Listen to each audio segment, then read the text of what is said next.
Welcome again to the Freshman 15, where we can connect with experts, empowering us to achieve our goals personally and academically.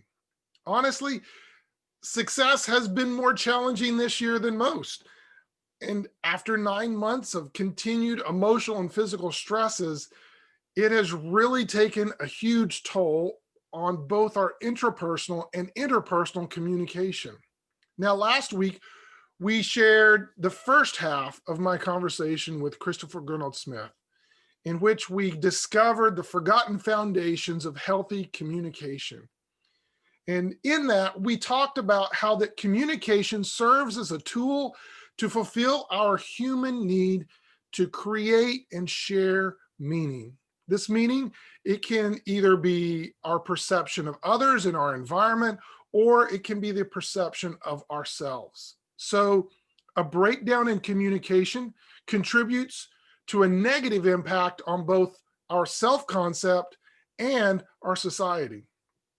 Before we resume, I want to remind you that due to the depth and extent of this material, this topic has been divided into two audio segments, each running a little longer than normal. If you missed last week's installment, I encourage you to check out the link included in notes below.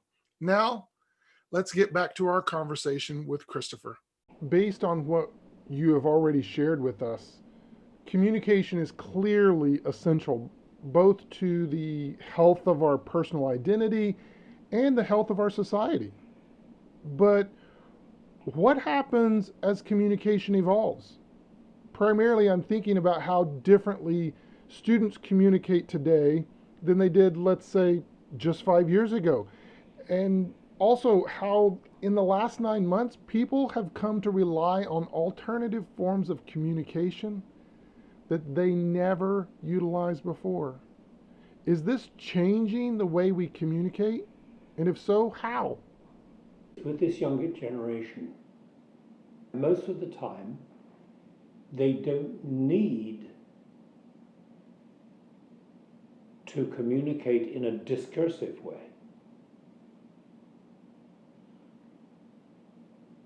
They communicate in bites. And some of the bites may be very powerful. And some of them may be very pathetic and almost contentless. But they're doing this, and it's a steady stream. It's a stream of bites. A stream. And therefore, although one individual text may be shattering to the person who receives it, many of them have very little content individually, but they accumulate, and the cumulative flow in both directions between two people is what builds their relationship.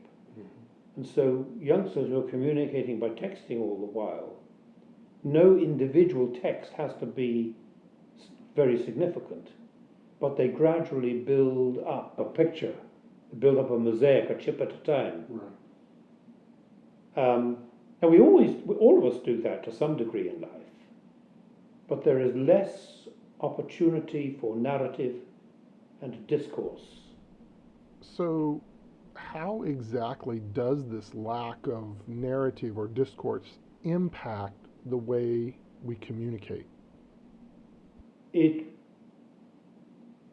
actually degrades it. It removes the need, the felt need. It removes the felt need to create discourse. And the individual who is incapable of discourse is probably incapable of advanced thought.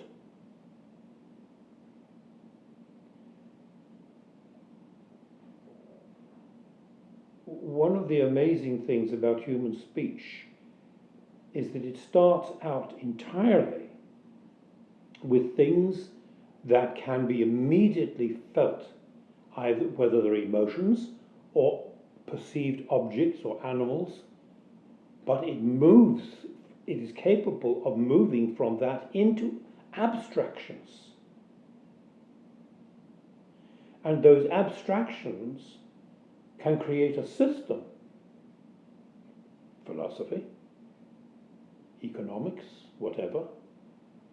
That system can then undergo transformation and development, and at a later stage, that system is almost unrecognizable from what you started with, but that new system is embodied in language, and that language can be then taken and used as a basis to create something concrete which has never existed and never been imagined before.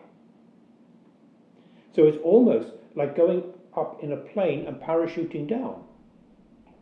So one's inability to conduct discourse could limit their capacity for advanced thought. That's a huge statement. Can you share a practical example where we see this happening historically? To give a case in point, a group of scientists over here who live in the industrial age and think of power entirely in terms of the steam engine, get into the talking of the physics and mechanics of energy and what energy is and how it's created. They start to think in much more abstract ways about the processes and ideas of energy and what we can call energy, what constitutes energy, which is a lot more than steam, what energy does, about latent energy and kinetic energy. And then the science progresses through the age of electricity and then into the age of nuclear physics. And then they say we can create a nuclear power station where we use our knowledge of nuclear physics to create the electricity which can drive the same wheel that the steam engine was used to drive by our great-great-great-great-grandfathers. And so they've come down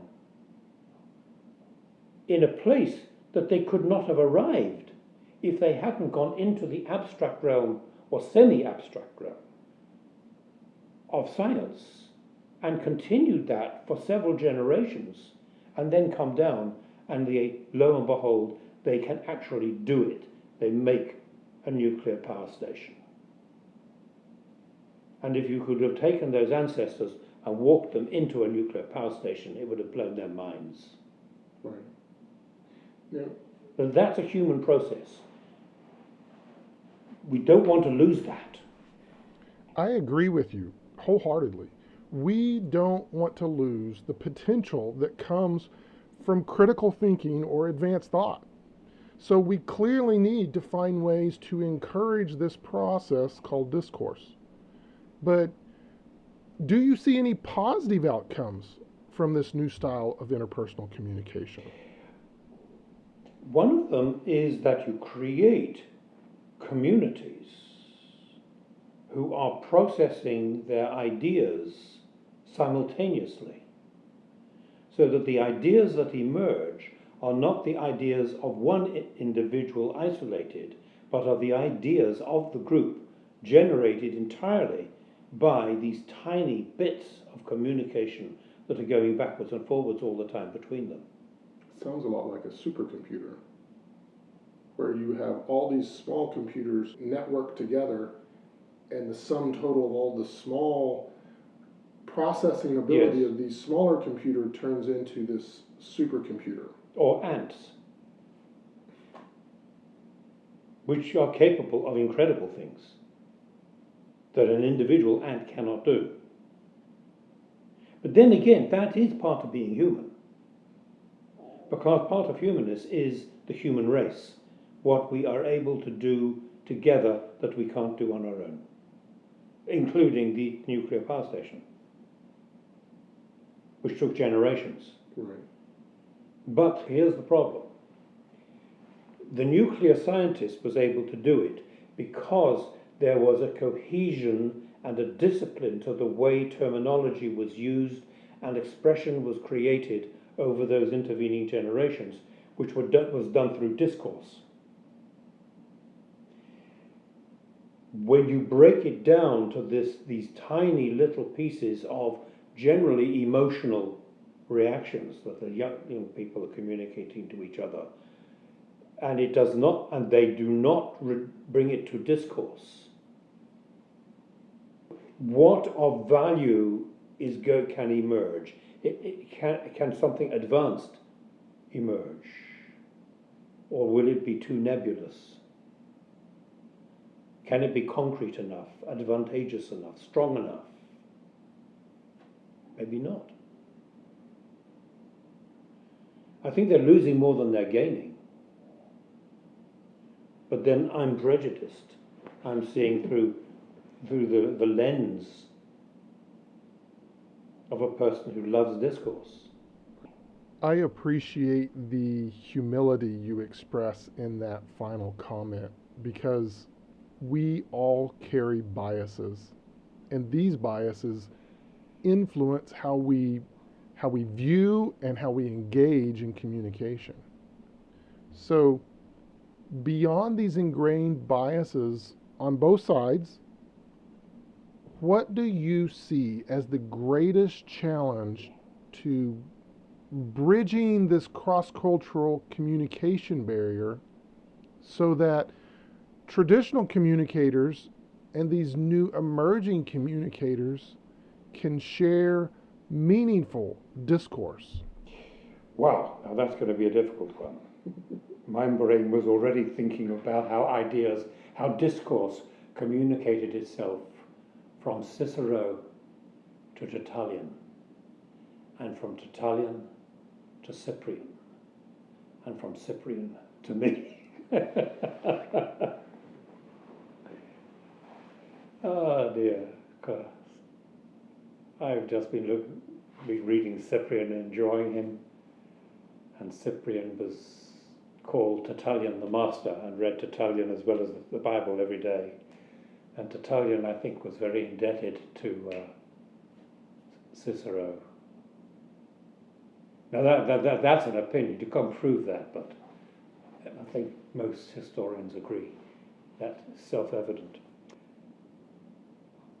I think young people today are really looking for identity.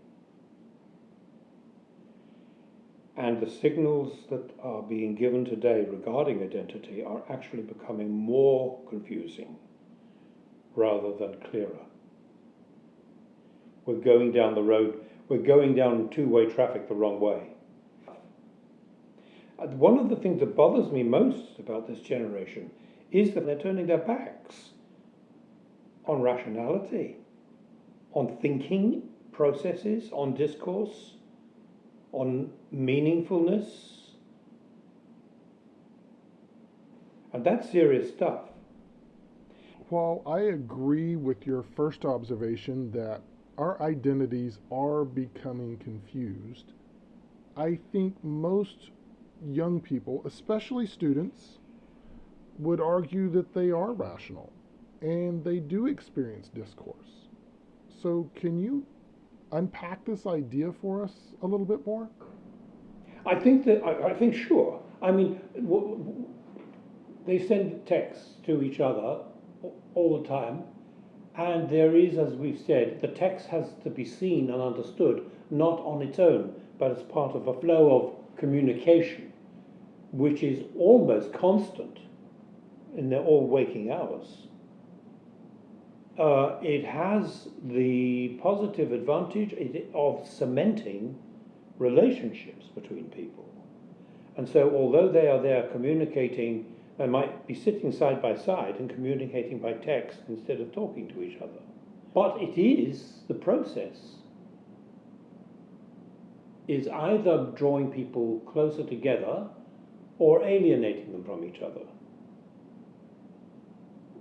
Unfortunately, because of this idea of correctness, one sees the sad situation where people have got closer and closer and become more and more members of the same tribe. And then one of them makes a mistake and is cancelled. And the emotional impact of that is awful. And that's one of the dangers. So the advantage is that it can create community. It can create a sense of belonging. How deep the sense of emotional loyalty and protection is between them, I don't know. But the communities they've created so far seem to be very fragile. So an individual becomes continually self-censoring in order to remain in the community. Identity should be something that makes you relax because you know who you are.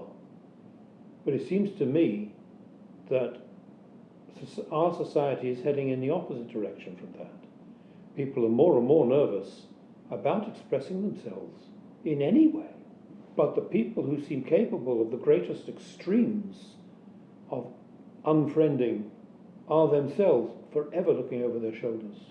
But I see this too in the academic community, where discourse should be at a premium. So many academics are always looking over their shoulder to see how their work is being accepted by their colleagues. Although we began this conversation as a search for tools to help freshmen and college students, we've concluded with the realization that we all still need to learn how to communicate better. Whether you're a student, a professional, or a seasoned professor, it is my hope that this conversation has challenged you to continue developing healthier communication skills. Again, I want to thank you for your patience with this extended format, and I want to remind you that you can access the first half of this conversation through the link below. Finally, don't forget about our club meetings each Wednesday at noon, which are accessible on Zoom and Facebook Live. Until next week, I want to remind you that you are not alone. And if you feel stretched, you're learning.